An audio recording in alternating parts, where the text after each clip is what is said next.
Hello students, आज हम physical chemistry की जो चैप्टर है गैसियस स्टेट उसके अंदर चार्ल्स का लॉ पढ़ रहे हैं। चार्ल्स के लॉ के बारे में हम देखेंगे कि चार्ल्स का लॉ क्या है। तो चार्ल्स के लॉ के बारे में जब बात करते हैं तो चार्ल्स का जो नियम है वो दिया गया था 1787 में जे चार्ल्स के द्वारा।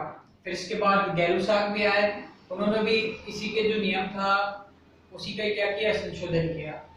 अब बात करें कि चार्ल्स ने क्या कहा। चार्ल्स ने ये कहा कि एट कांस्टेंट प्रेशर, अगर हम प्रेशर को या दाब को क्या करते हैं, अगर हम दाब को स्थिर करते हैं तो स्थिर दाब पर किसी गैस का आयतन उस पे लगने वाले ताप के विद बात करें समानुपाती होता है।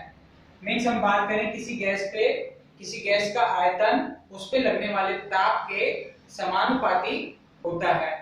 जैसे कि हम बात करें कि अगर आयतन में वृद्धि करेंगे तो उसके ताप में भी वृद्धि होगी, या फिर अपन ऐसे बात करें कि अगर अपन उसके टेम्परेचर में वृद्धि करें तो किसी भी गैस का आयतन है वो तुरंत बढ़ जाता है। ठीक है, मतलब किसी भी गैस के ताप में वृद्धि करने पर उसका जो आयतन है वो इंक्रीज हो जाता है। और इसके बाद बात करें जैसे कि B प्रोपोर्शनल T, तो ये तो हमारा लॉ है।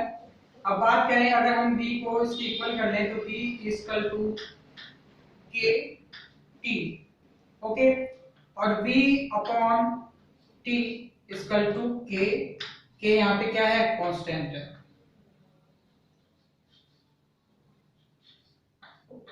ओके, के यहाँ पे कांस्टेंट है। अब इसके बाद बात करते हैं अगर जैसे V1 V2, अगर किसी गैस का आयतन A से किसी गैस का आयतन B कर देते हैं, या फिर किसी गैस के आयतन में चेंज कर देते हैं, या किसी गैस के हम टेम्परेचर में चेंजेस कर देते हैं, तो उस समय जो वैल्यूज है इस प्रकार से ली जाती है कि V1 upon T1 equal to V2 upon T2। Okay, तो उस समय अगर गैसों से रिलेटेड कोई न्यूमेरिकल आता है, जो गैस के आयतन में कुछ चेंजेस से रिलेटेड, तो उसके न्यूमेरिकल इस फार्मूले से सॉल्व होते हैं।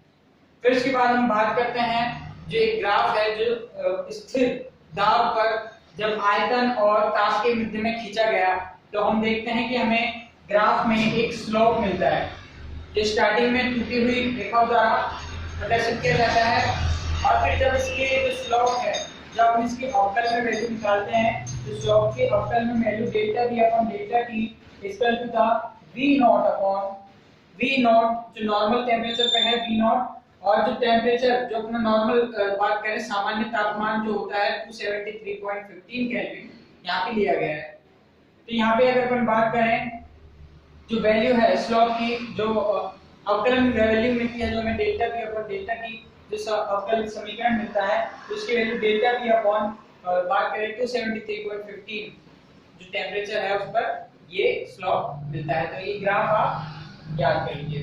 अब इसी के बाद अगर हम बात करें, अगर इसके मध्य और ग्राफ खींचें, जैसे छोटे-छोटे और जो ग्राफ आते हैं, जैसे हम बात करें V और T के मध्य ग्राफ खींचें, तो जैसे V की वैल्यू बढ़ती है वैसे T की वैल्यू बढ़ती जाती है, तो इस प्रकार से हमको ग्राफ मिलेगा। और फिर ऐसे ही एक और ग्राफ खींचें,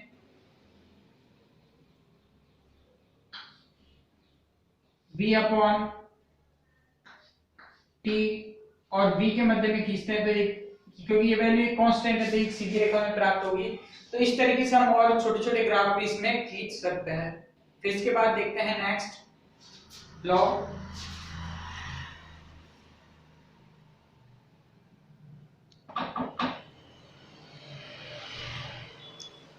हेलो स्टूडेंट्स, इसके बाद आता है हमारा कंबाइंड गैस इक्वेशन। तो जैसे कि हम बात करते हैं, हमने फर्स्ट जो पढ़ा था किसी गैस पे लगने वाला बात करें दाब जो होता है, किसी गैस पे लगने वाला दाब जो हमने पढ़ा था कि उसके जो आयतन है, दाब लगाने पर जो आयतन के व्युत्क्रमानुपाती होता है, या फिर P प्रोपोर्शनल 1/V, इस तरीके से हमने इसे पढ़ा था। और ये होता है स्थिर ताप पर कांस्टेंट टेम्परेचर पे। अब फिर बात करें, ये तो हमारा Boyle law, according to Boyle law. फिर नेक्स्ट बात करते हैं चार्ल्स के लॉ के अकॉर्डिंग कि जो आयतन जो होता है, अपन बात करें किसी गैस पे लगने वाला आयतन इज प्रोपोर्शनल टू द, उस गैस के, किसी गैस पे लगने वाला आयतन उसके ताप के समानुपाती होता है। तो इस तरीके से हम बात करें, जो वैल्यूज देखें तो इसके आगे हम देखते हैं, जैसे ये हमारा जो वैल्यू है, इस बात करिए कांस्टेंट किस पे है, कांस्टेंट प्रेशर पे, और ये है हमारा चार्ल्स लॉ।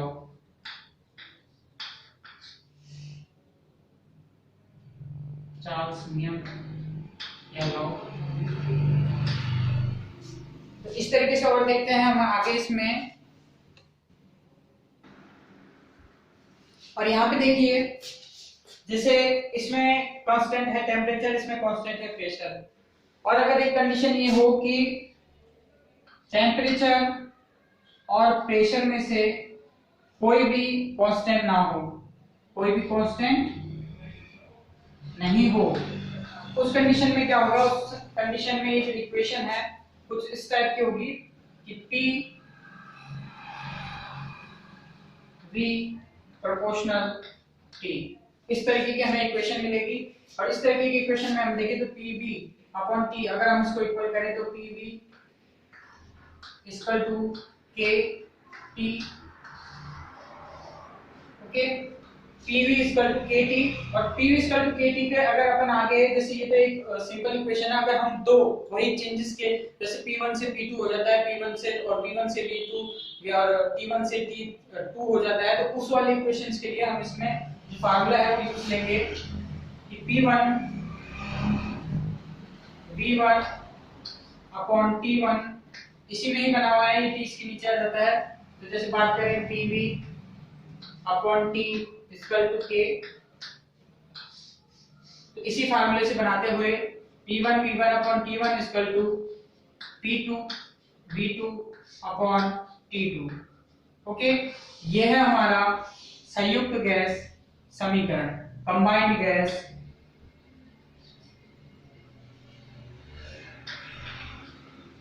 इक्वेशन। ये कंबाइंड गैस इक्वेशन है और आदर्श गैस समीकरण है, वो हम पढ़ेंगे इससे आगे। इससे पहले हम पढ़ेंगे जो हमारा अवोगाद्रो का नियम है वो पढ़ेंगे, फिर उसके बाद आदर्श गैस समीकरण।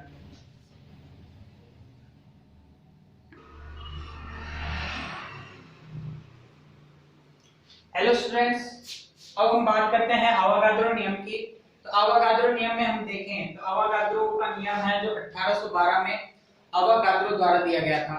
1812 में ये अवोगाद्रो दिया गया था और इस नियम में ये बताया था कि समान ताप व दाब की परिस्थितियों में, समान ताप, बात करें समान ताप व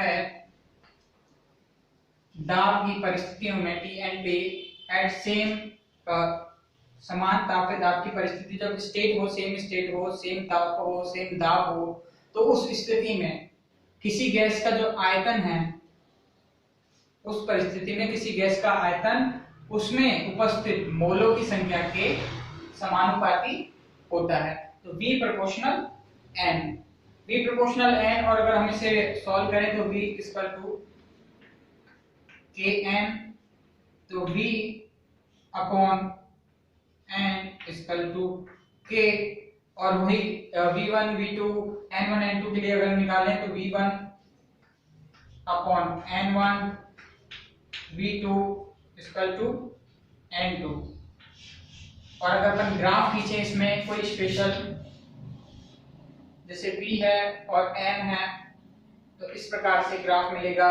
V अपॉन N में खींचें, V अपॉन N और V के मिड में खींचें तो एक तरीके से ये कांस्टेंट लाइन मिलेगी, क्योंकि ये वैल्यू क्या है, कांस्टेंट है। तो इस तरीके से ये है हमारा अवोगाद्रो नियम। तो अवोगाद्रो नियम के बाद अब हम निकालेंगे उन तीनों नियमों से हमारा आदर्श गैस समीकरण।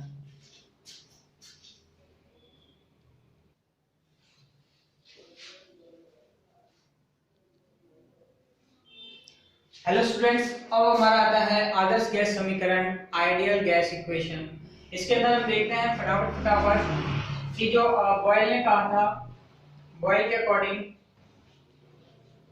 अगर कांस्टेंट क्या हो, कांस्टेंट हो हमारा फर्स्ट टेम्परेचर। अगर कांस्टेंट हो टेम्परेचर तो किसी गैस पे लगने वाला जो किसी गैस का आयतन है उस पे लगने वाले दाब के व्युत्क्रमानुपाती होता है। फिर उसके बाद चार्ल्स ने कहा कि किसी गैस का जो चार्ल्स ने कहा कि भाई किसी गैस का जो आयतन है जो उस पे लगने वाले ताप के जो समानुपाती होता है। और अपन बात करें यहाँ पे जो इसमें इन्होंने कांस्टेंट लिया था प्रेशर को, कांस्टेंट प्रेशर, ठीक है। और जो अपना लास्ट वाला लॉ था अवोगाद्रो,